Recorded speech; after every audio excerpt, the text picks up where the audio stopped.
A to Z about parenting या series मध्ये तुम्हा सर्वांचं पुन्हा एकदा स्वागत आहे. आजचं लेटर आहे डी फॉर डिसिप्लिन. म्हणजेच मुलांच्या वागण्याला एक शिस्त असली पाहिजे, मर्यादा असल्या पाहिजेत, एक स्ट्रक्चर असलं पाहिजे असं सगळ्याच पालकांना वाटत असतं. आणि हे वाटणं चुकीचं आहे असं अजिबात नाही, हे योग्यच आहे. पण बऱ्याच वेळेला शिस्त लावण्याच्या नावाखाली खूप चिडचिड केली जाते, आदळआपट केली जाते, मुलांना प्रसंगी मारलं देखील जातं. ही पद्धत नक्कीच चुकीची आहे.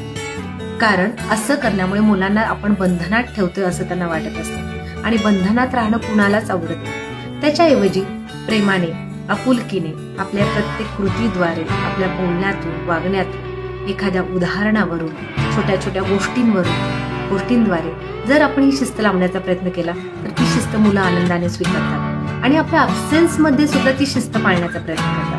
त्यामुळे शिस्त लावणं हे जरी गरजेचं असलं तरी ती पद्धत आपण कोणती वापरतोय हे तपासून पाहणं नक्कीच गरजेचं आहे. धन्यवाद.